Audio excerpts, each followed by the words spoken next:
Funding for this program was provided by Friends, the Iowa PBS Foundation, as well as generations of families and friends who feel passionate about the programs they watch on Iowa PBS.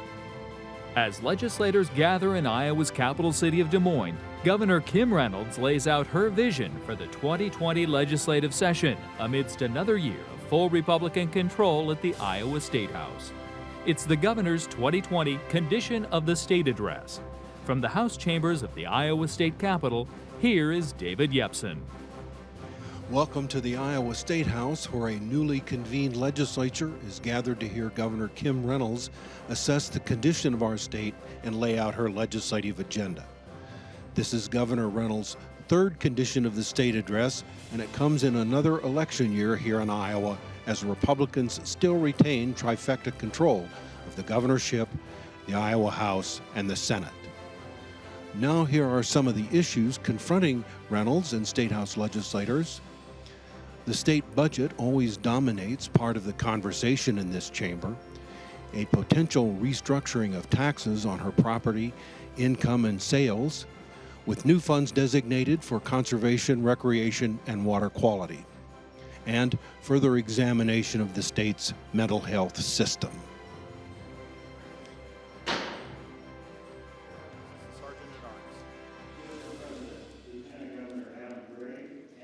We're waiting for the governor to enter the chamber. Please escort Lieutenant Governor Adam Gregg and his family to their seats. Lieutenant Governor Gregg precedes the governor's entrance.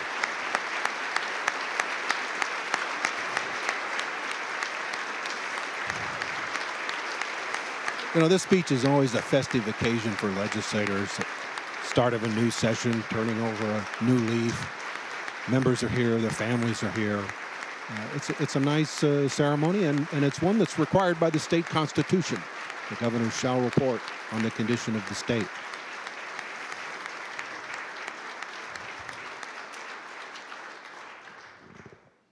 The chair recognizes the Sergeant at Arms.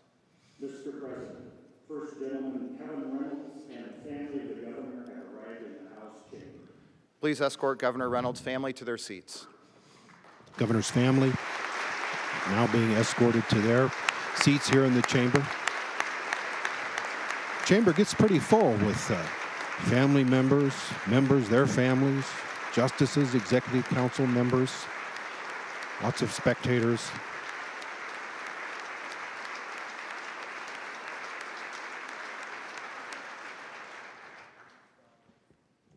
The chair recognizes the Sergeant at Arms.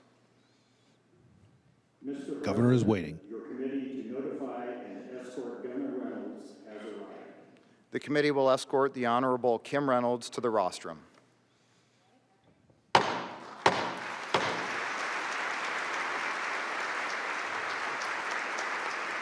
Governor getting a warm welcome from the members.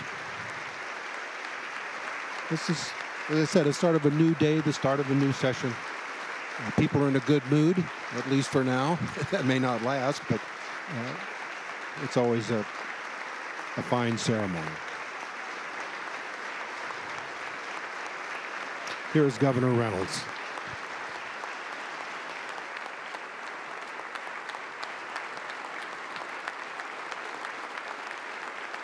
Thank you.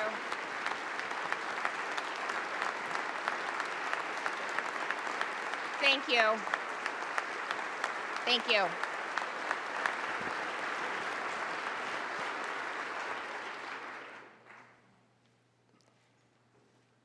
Mr. President, Mr. Speaker, Lieutenant Governor, legislative leaders, senators and representatives, justices and judges, elected officials, distinguished guests, family, friends, and my fellow Iowans.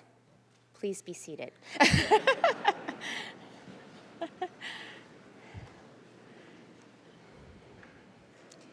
Each time I enter this spectacular building, I'm reminded of the generation of Iowans who have come before us. And each time I walk into this historic chamber, I'm humbled by the responsibility of following in the footsteps of some amazing leaders and outstanding public servants. We lost a number of those leaders last year. Most notable for us today is Chief Justice Mark Cady, whose absence is felt right there in the front row. He loved his state, and he loved the law. And to his family and the colleagues in the Iowa Judicial Branch, our entire state shares your loss.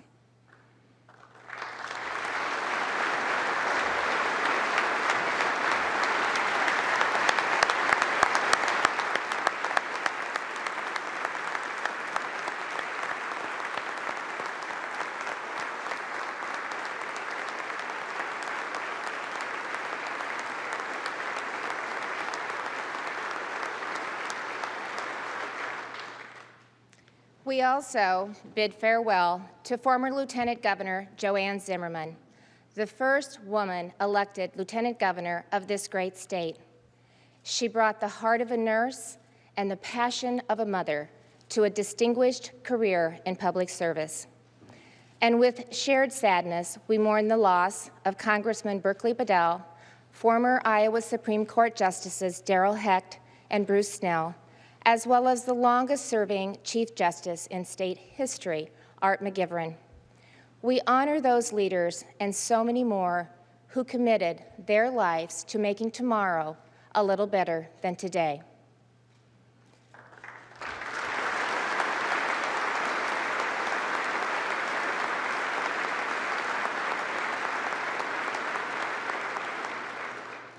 So often, public service comes with sacrifice.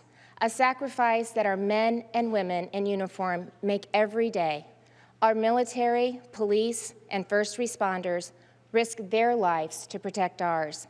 So today and every day, we should thank those who serve while honoring those we lost.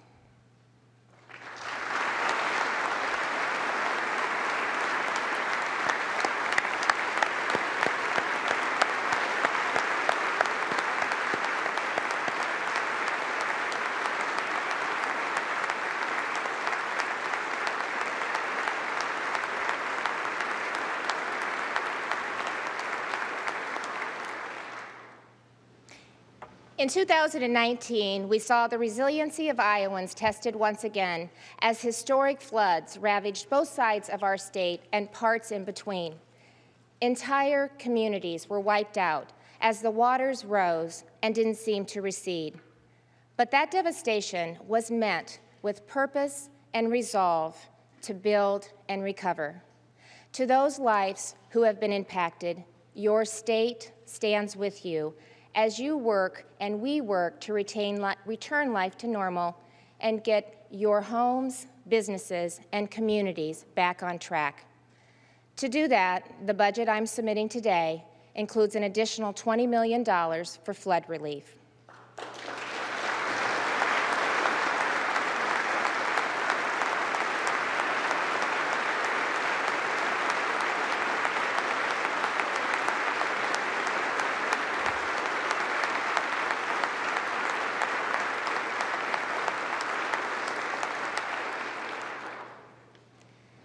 This is the third time that I've stood before you to report on the condition of the state. As always, it's a time to reflect on what we've done over the last year and to lay out a vision for the year to come. But this year marks the beginning of a new decade. So it seems appropriate that we take stock in what we've accomplished the last 10 years, and more importantly, to talk about what we want for the next 10 years and beyond. When this body met in January of 2010, our unemployment rate was 6.4%. Just months earlier, our state faced a near $1 billion deficit. School funding was drastically cut, and Iowans were worried about their future. A decade later, the condition of our state is truly strong. Because of the vision and tenacity of Iowans, our unemployment rate has gone from near record high to record low. Instead of cutting school budgets, we're cutting taxes. Our cash reserves are full, wages are going up, and Iowans once again believe we're headed in the right direction.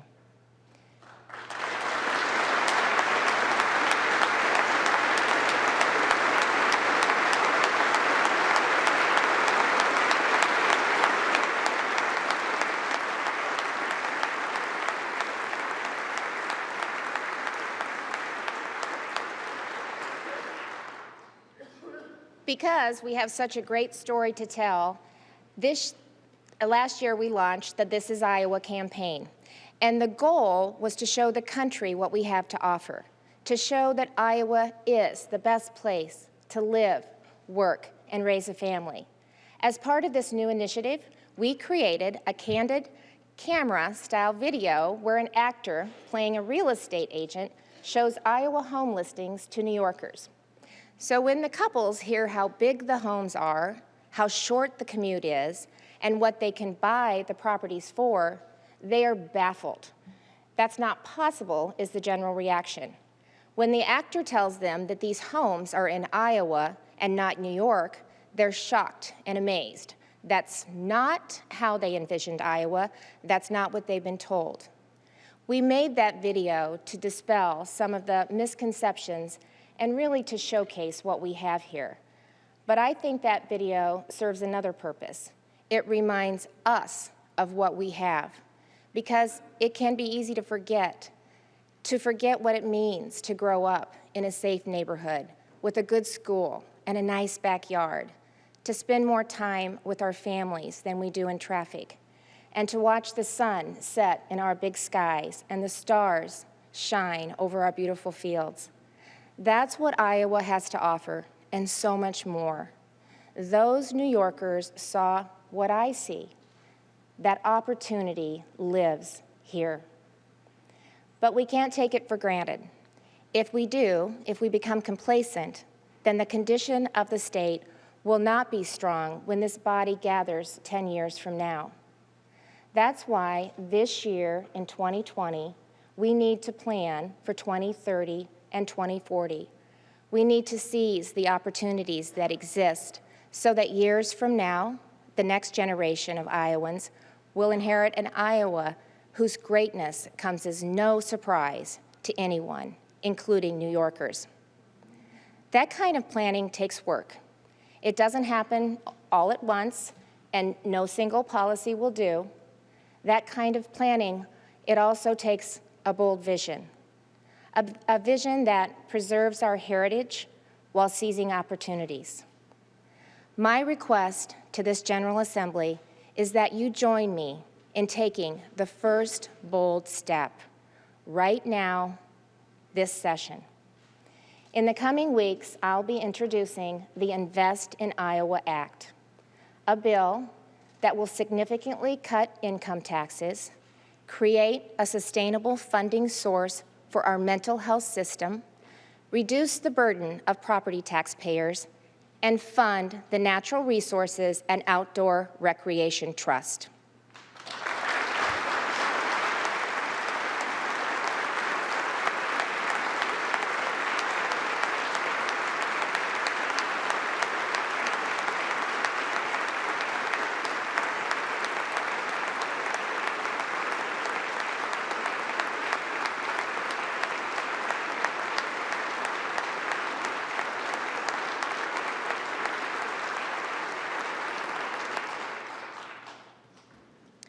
These changes will make our vision a reality.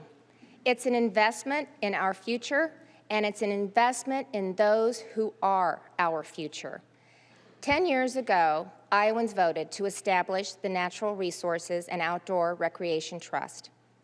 Funding the trust is no small investment, but I believe that it's one we need to make. We were given this beautiful land to work, but also to keep. And preserving what we've been given must be a responsibility of all Iowans. In 2010, the legislature established a formula for distributing the trust fund. I voted for that formula, as did every one of my colleagues. But the challenges we face today and tomorrow are different than what we understood them to be 10 years ago. So it's time to amend the formula.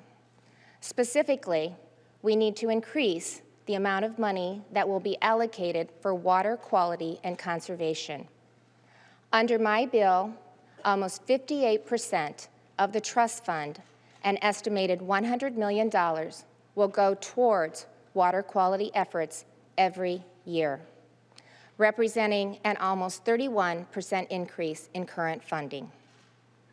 We also commit $52 million for other conservation and outdoor recreation efforts, representing an increase of 14.6% of current funding. These investments will not only aid in our conservation efforts, they'll improve our quality of life, and it will help us retain and recruit a new generation of Iowans.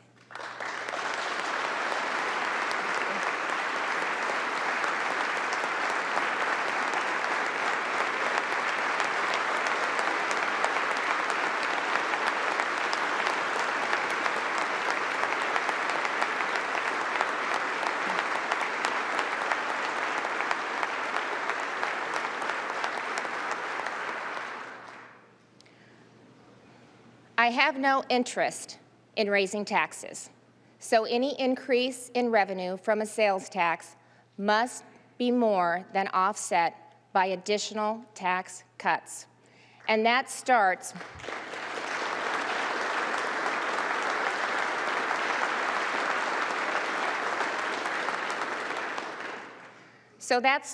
with continuing to reduce our uncompetitive income tax rates. 2 years ago, thanks to so many of you in this room, we passed the largest income tax in Iowa history. And I said then, and I've said ever since, that wasn't a one and done. I intend to make good on that promise, which is why I'm proposing to cut income tax by an additional 10% for almost every Iowan, with lower income Iowans receiving as much as a 25% cut.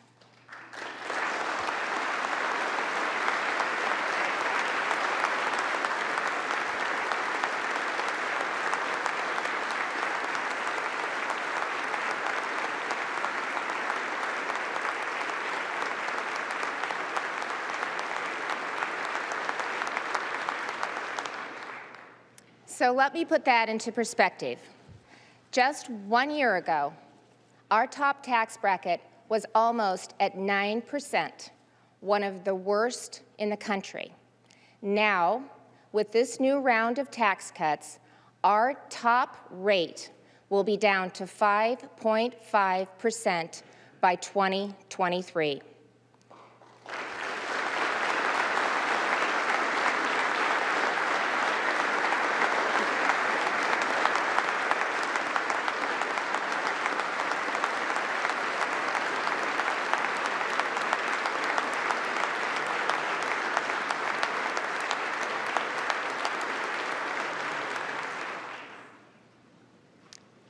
Significant progress making Iowa competitive with our peers. Mental health is becoming one of the biggest challenges of our time. 2 years ago, we reformed our adult mental health system, and last year, we created Iowa's first children's mental health system. These were important steps to putting Iowans on a path to wellness. Now, we must provide predictable funding. To date, property taxpayers have supplied most of that support through their county to the local mental health regions. I'm proposing, through the Invest in Iowa Act, that we reduce property tax levies and provide the needed funding through the state general fund. No parent, family member, or friend should be told that treatment isn't available for their loved one. And by establishing a dedicated and stable fund for mental health, we'll give hope to so many who are suffering in silence. It's a promise we made, and it is a promise I intend to keep.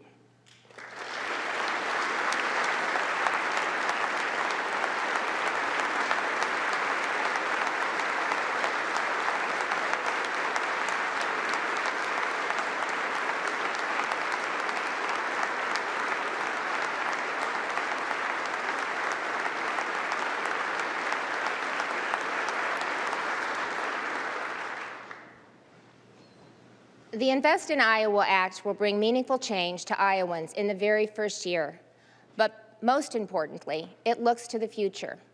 a future that will benefit our children and theirs. If we take this bold step right now, then whoever is standing at this podium 10, 20, 30 years, Republican or Democrat, can proudly say what I can say today, and that is the condition of our state is strong.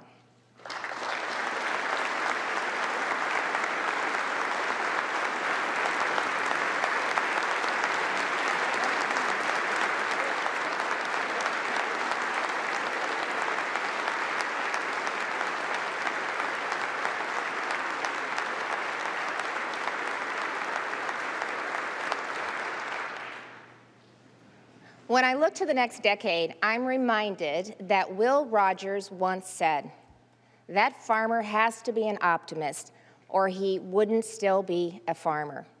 From weather at home to markets overseas to bureaucratic decisions made in Washington, D.C., so much of our farmers' success hinges on factors seemingly out of their control.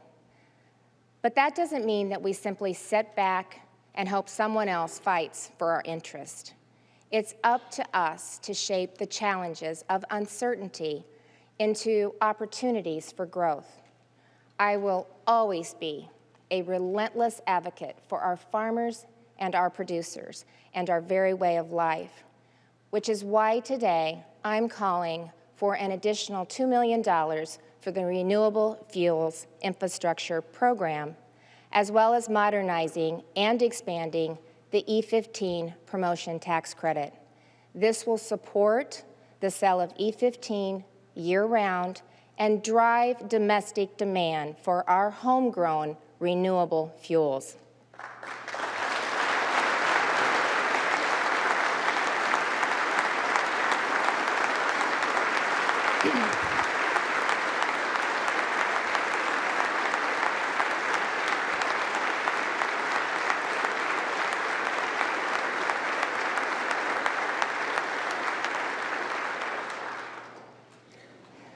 As we move into 2020, I'm focused on the overall wellness of all Iowans in every part of the state, in all stages of life. And when I say all stages of life, I mean to include the unborn. We must protect life by making it clear through an amendment that our Constitution does not grant a right to abortion.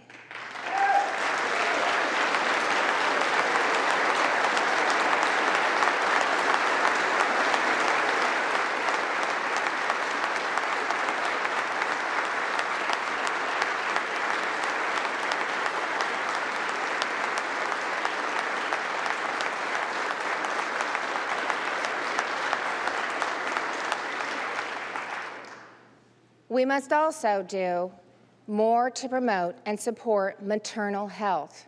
Fewer doctors and fewer hospitals are delivering babies and providing care for mothers, especially outside the urban areas.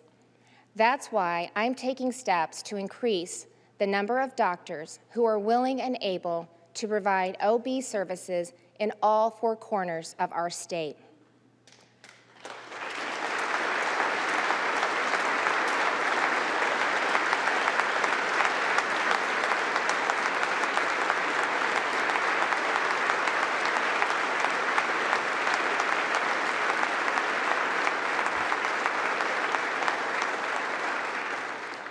So first, I'm proposing a fellowship for new family practice physicians who want to train and specialize in OB care. Each year, 4 new residents will complete the fellowship program and head back to their local communities, taking with them connections to OB specialists and an expertise to better treat mothers and their babies. Second, we're launching a telementoring system where OBs at our best institutions can consult with physicians across the state. With this program, a doctor in Corydon can talk with specialists in, say, Iowa City about the treatment for a mother with a high-risk pregnancy. Using technology to bring cutting-edge health care into every community is no longer a dream. Telehealth is reality today, but we've only just begun to scratch the surface. This year, my budget includes additional funding to expand the use of these services to underserved Iowans. I've also directed the Department of Human Services to remove barriers that are restricting schools from partnering with telehealth providers, especially for behavioral health. What used to be a 70-mile drive in the middle of the school day can now be a walk down the hall. That means children receiving the care that they need with less disruption to their education.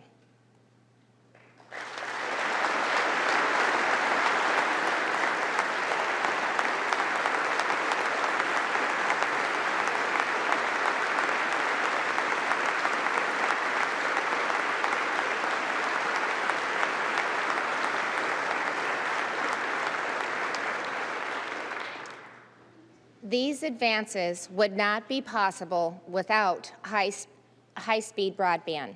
And after unanimous support from this legislature last year for the Empower Rural Iowa Act, we provided $5 million to do that. That funding is now helping 17 broadband projects become reality in rural Iowa. Broadband is not a luxury. It's critical infrastructure. From the farmer checking crop conditions to the Main Street business participating in the 24/7 marketplace. Connectivity should be the expectation no matter where you live. So let's make that expectation a reality. Today, I'm requesting that we appropriate an additional $15 million and adjust our state match, and that will allow us to continue to leverage private and federal funding to build out broadband to every part of Iowa, making us the most connected state in the nation.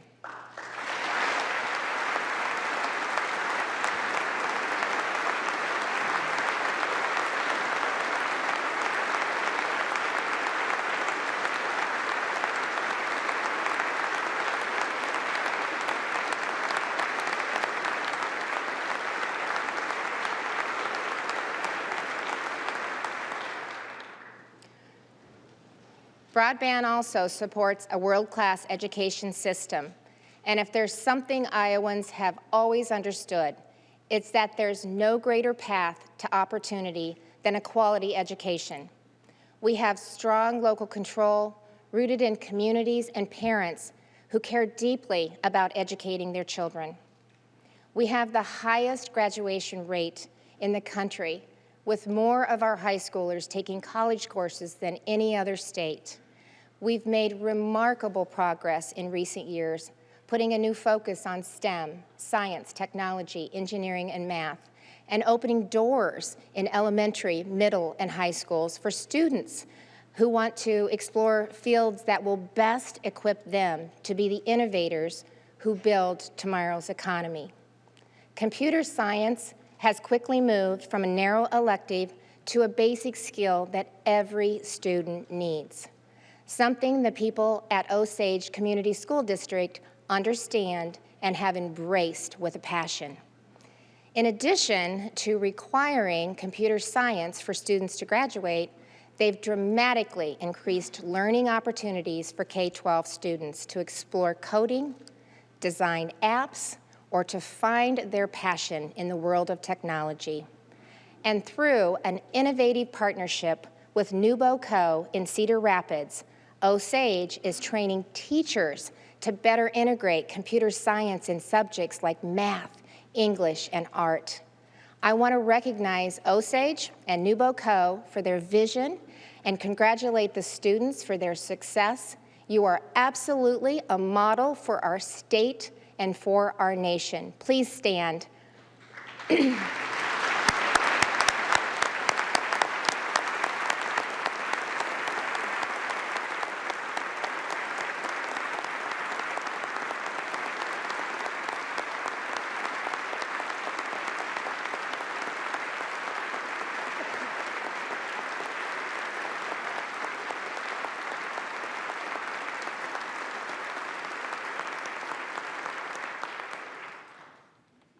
What Osage is doing is amazing, and we need more of it.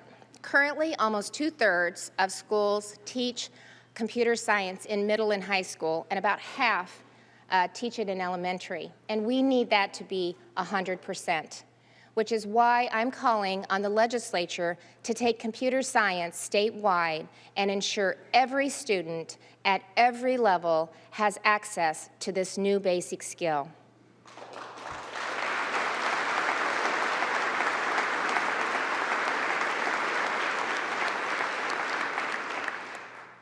One of the best ways for students to learn is through hands-on experience, which is why we're making Iowa a leader in work-based learning.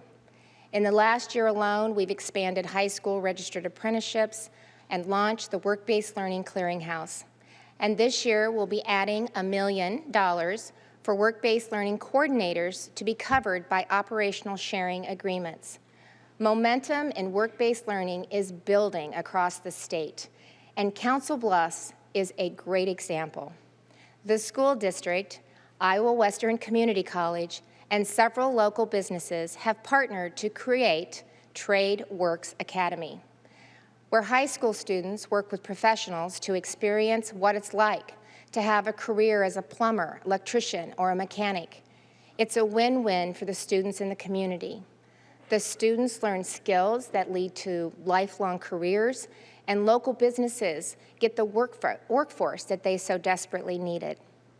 Emma Myers, a junior, is using TradeWorks to learn about welding, something her dad has been doing for 40 years, and she would like to follow in his footsteps.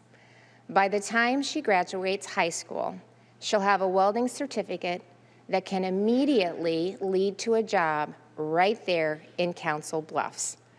I want to recognize Emma and a number of the folks here today from Trade Works Academy.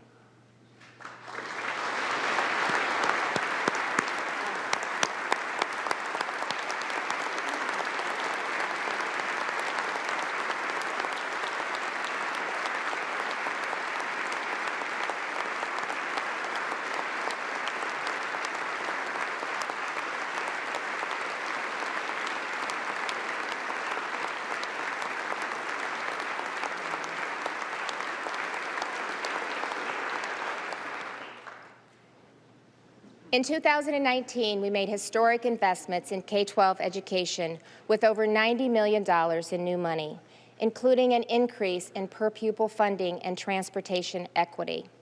The budget I'm presenting today makes another historic investment with over $103 million in new funding so that Iowa schools can maintain the best teachers and classrooms in the world.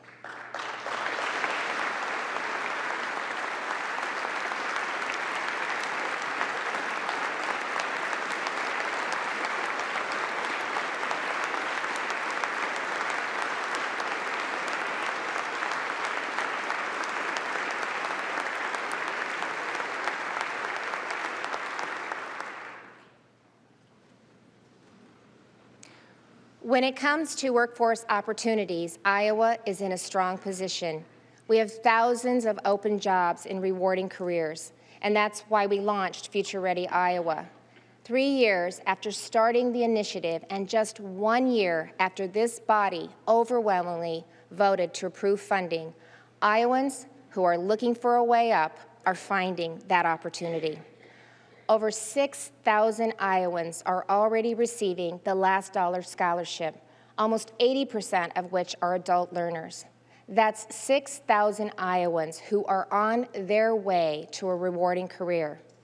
Take Sarah Keene, a 35-year-old mother of 6 from Hampton, who was laid off when her employer closed its doors. Because of the Last Dollar Scholarship, she is now at NIAC, pursuing a medical assistance degree, and soon she will help fill the shortage of workers in our healthcare industry. Zach Berensmeyer from New Liberty is another great example. So Zach assumed college was something that he couldn't afford, but the Last Dollar Scholarship has enabled and encouraged him to pursue a degree in computer software development at Kirkwood. When Zach graduates this spring, he'll have a highly marketable degree in a field where the average starting salary is $55,000 a year. Sarah and Zach, please stand to be recognized.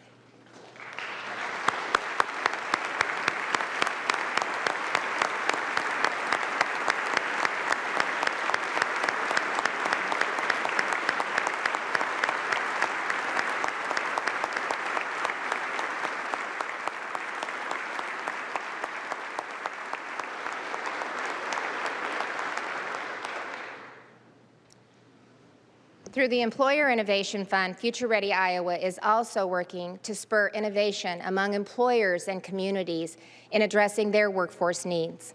In Muscatine, the local community foundation has partnered with Muscatine Community College and Eastern Iowa Community College to create an extensive 6-week program for low-income parents who have children in school. They're working to become welders or certified nursing assistants, and if they stay on track in this program, a job will be waiting for them at the end. On the other side of the state, Peterbilt of Sioux City and Midwest Diesel Tech Academy developed a training program to meet the increasing demand for diesel mechanics in the area. In Oskaloosa, the school district recognized transportation as a major barrier for students to attend career academies at Indian Hills Community College. So they developed a transportation program to make it happen. With all 3 of these and so many more, the state of Iowa, through the Employer Innovation Fund, was a partner. In less than a year, we've helped thousands of Iowans upscale for the new economy. Future Ready Iowa is working, which is why I'm proposing that we expand the last dollar scholarships and the Employer Innovation Fund by $2 million each, bringing the total investment to over $20 million.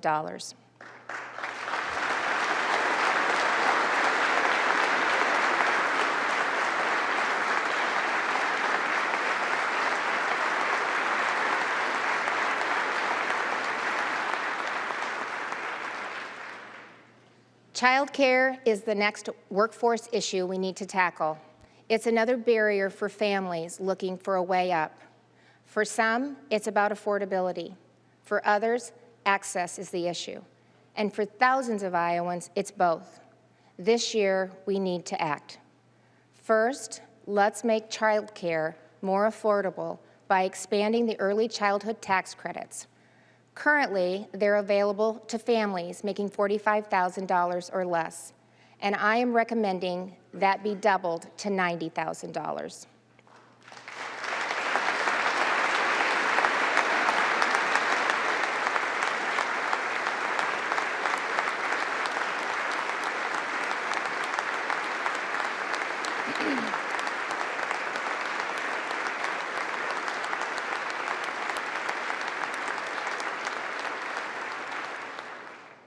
Second, we must begin to address the child care cliff so that hang on there, okay, I agree. So we're not punishing parents as they continue on a path to self-sufficiency. To do this, we should implement a tiered co-pay system that doesn't punish those who work hard enough to earn a raise.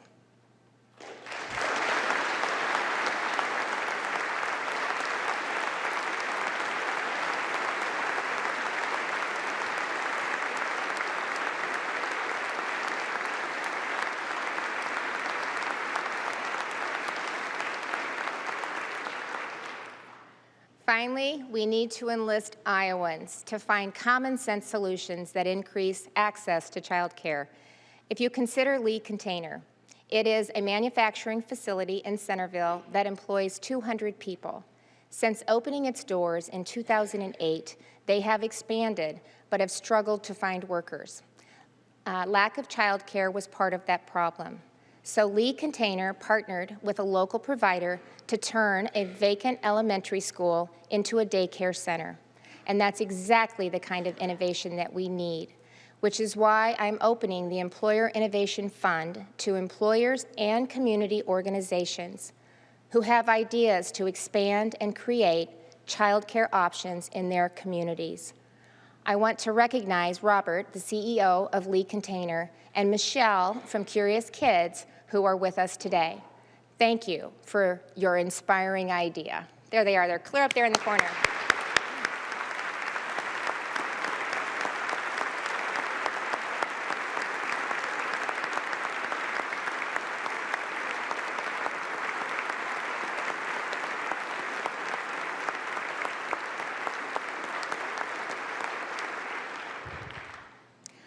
I've made it a priority of this administration to focus on prisoner reentry and rehabilitation, because our prisons shouldn't be one stop in a circle that leads back to prison. Those in our correctional facilities are serving time for a reason, but when they leave, we want them to succeed. Because here's the thing, if they reoffend, they land back in prison at a cost to taxpayers of $32,000 per year. But it's more than that. When someone has lost their way, we're called to seek them out, to leave the 99 to find the one. I believe in that calling, which is why I formed the Governor's Focus Committee on Criminal Justice Reform. This committee, which is chaired by the Lieutenant Governor, includes law enforcement, correction officials, the NAACP, and a wide range of stakeholders. Last month, they provided several recommendations, and we're already in the process of implementing many of them. And last year, I signed legislation that protects employers that are willing to give returning citizens a second chance. To build on that, we hosted roundtables at our correctional facilities in Mitchellville and Rockwell City, where more than 80 employers stepped inside our prison walls and maybe a little outside their comfort zone. They did that to learn more about how they can meet their workforce needs and give an Iowan a second chance at a productive and rewarding life. Finally, I am renewing my support to amend our Constitution so that it no longer bars felons from voting after they've served their sentence. To see why it matters, talk to William Burt from Waterloo.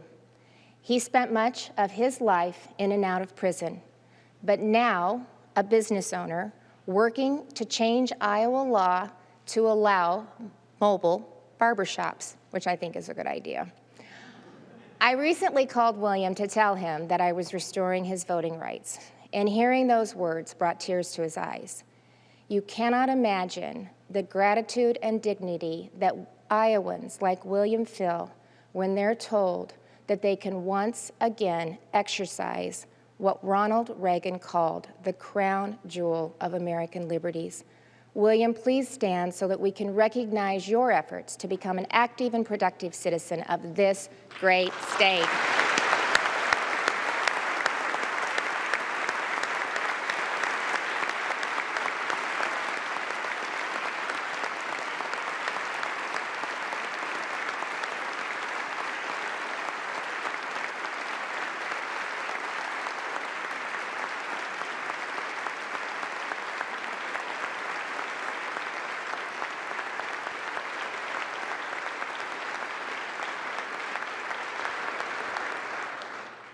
I'm grateful to the House for starting this process last year by approving the constitutional amendment with a strong bipartisan vote of 95-2. I also appreciate the productive conversations we're having with senators, and I look forward to continuing to work with you to pass the amendment and craft an implementing statute that lets us avoid the confusion and lawsuits that have plagued other states' restoration efforts.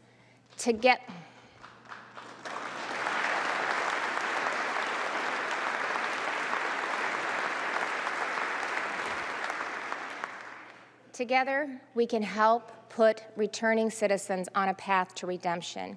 We can help them become productive members of society, reduce recidivism, and make our communities a safer place.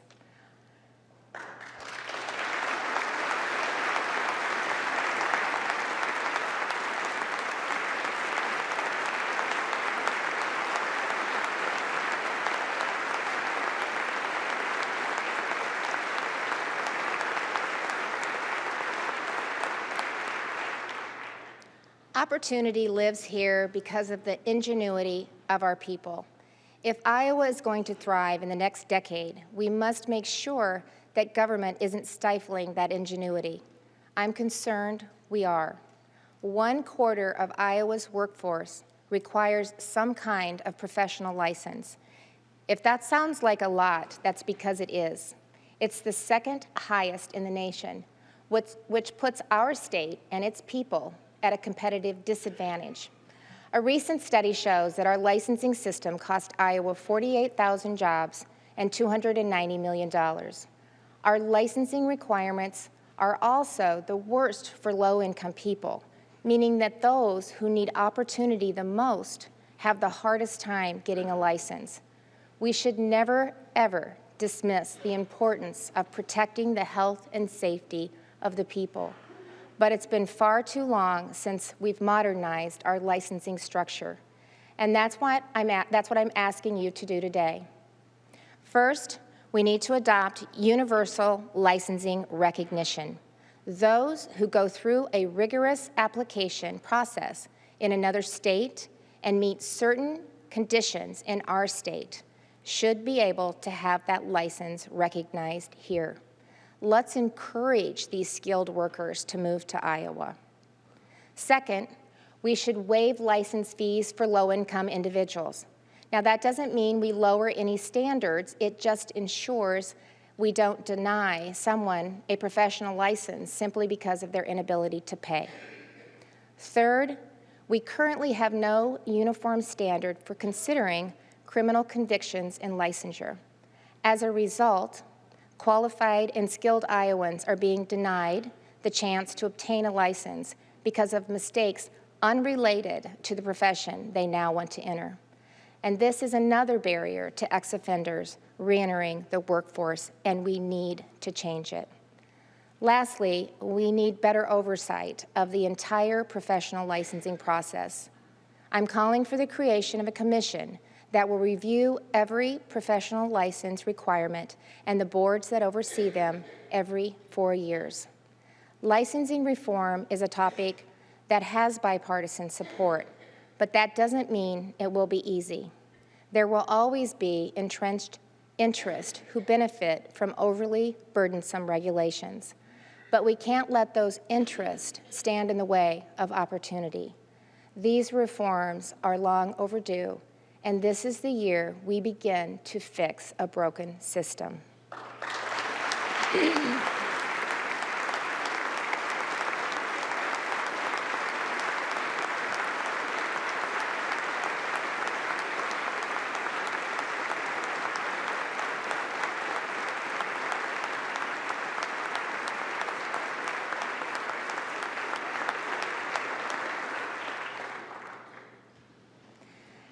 As we head into this legislative session, let's not focus solely on the next 12 months. This is a time to chart the path for the next 10 years, to stand together to enact a comprehensive agenda that invests in Iowa, returns money to taxpayers, preserves our land and water, strengthens our schools, looks after the health and well-being of all Iowans, and gives every Iowan the opportunity to succeed. So as we move into the next decade, let's put Iowans first. Let's be bold and visionary. Let's seize this opportunity and make the next decade Iowa's best. It's time we show the world that opportunity lives here. Thank you, God bless you, and God bless the great state of Iowa. Thank you. Okay.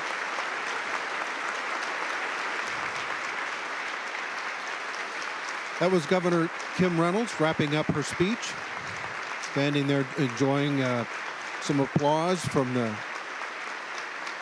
members of the General Assembly. We're joined now by House Minority Leader Representative Todd Pritchard of Charles City, Representative Thank you very much for being with us today. Thanks for having me again this year, David. I want to ask you, what's your reaction to what you heard in the speech? Well, there's quite a bit in the governor's speech for us to work with. I think there's some initiatives and some starting positions, some starting proposals with I Will. That's obviously a big topic for us that we'd like to work with her on.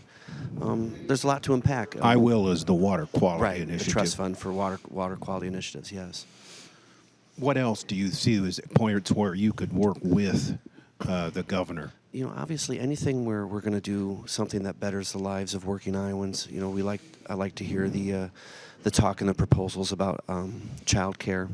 That is something that's been a barrier and for a lot of working Iowans as far as finding child care and things like that. So that's something, a specific proposal we would like to work with the governor on. The mental health issue, you know, last year we passed a mental health package that created a program but really didn't do a funding piece to that legislation. So finding a way through her proposal with the sales tax increase is something that, you know, we'll work with her on. We'd like to find a permanent solution for funding mental health across the state. One of the things that she's trying to do with this money is to lower local property taxes. Is there some way you can assure that that gets through to the local property taxpayer? Oftentimes, local governments are accused of taking state money and just continuing to spend that money. Property tax and increases has been a big issue, particularly in my district in rural North Iowa. You know, and what I've seen over the last few years is really a property tax burden shift. You know, we can claim victories that we've shifted and lowered income tax rates, but really that's resulted in a burden shift to property tax owners, and that's particularly tough for rural Iowans. And so that's something we'd like to see, you know, what her specific proposal is and what she has in mind, but it's something that we can't stop. We have to stop shifting burden just because we want to lower income tax to property tax owners and the sales tax. Are there places where you see any flashpoints with the governor and Democratic legislators? I think healthcare. You know, I've always listened closely to see what the governor is proposing to do with dealing with healthcare in Iowa. We've had a lot of issues with the privatization, and it's had a traumatic effect on small rural hospitals and healthcare providers across the state. And I didn't really hear much in terms of what she's doing to address healthcare, and that's something that I think needs to be addressed and is probably lacking in the speech. Also joining us is the Senate Minority Leader Janet Peterson of Des Moines. Senator, what's your reaction to Governor Reynolds' speech? I thought the governor raised a lot of good points about keeping young people in our state. I was surprised as Representative Pritchard about her health care message, nothing to fix the Medicaid mess that we're still facing as a state.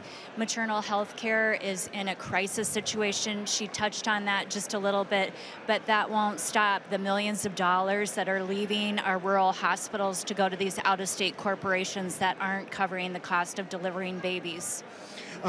What do you see, Senator Peterson, what do you see as the major flashpoints? What could be major points of disagreement with the governor's program in the Senate? You mentioned a couple, but are there any specific ones that you can see will be problematic? Well, I think, you know, she talked about a huge tax package, and we'll want to look at the details on that to make sure that low-income Iowans and Iowans who are retired and on fixed income don't take the biggest hit with that.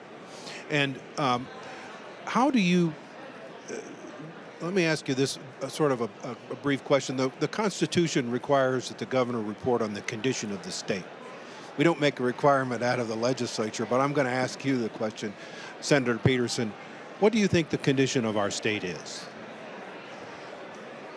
That's a good question. I think that we're facing some pretty significant issues. The governor said the condition of the state is strong, but you know, if you look at the amount of money that they've invested in our classroom budgets, we're seeing schools shutting down across our state. We're seeing rural hospitals struggling. So I tend to disagree with her on saying that the condition of the state is strong. When our smaller communities are doing better financially, then I could maybe agree with her, but we're not there right now.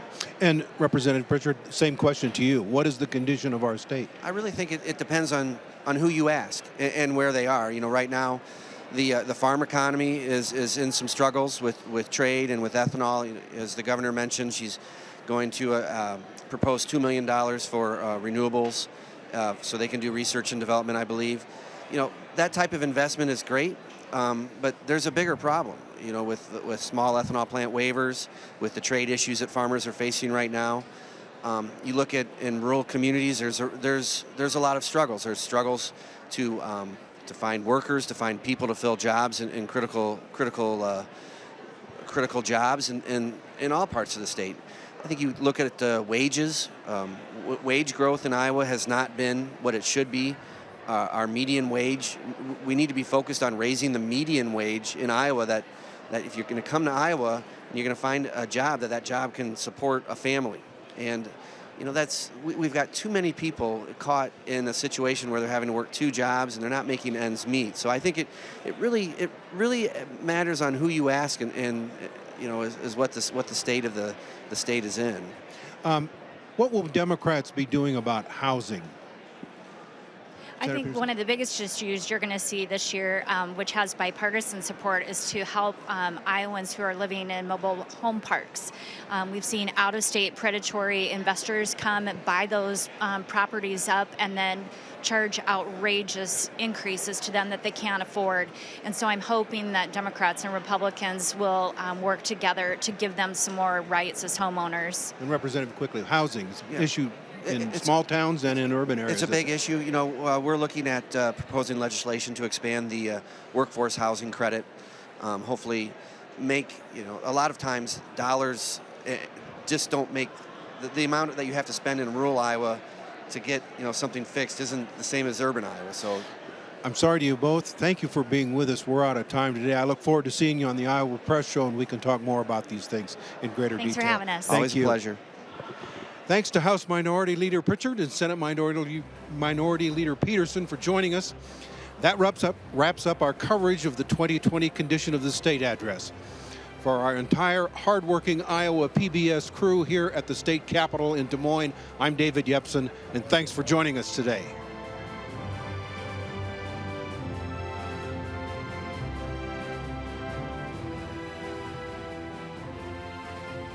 Funding for this program was provided by Friends, the Iowa PBS Foundation, as well as generations of families and friends who feel passionate about the programs they watch on Iowa PBS.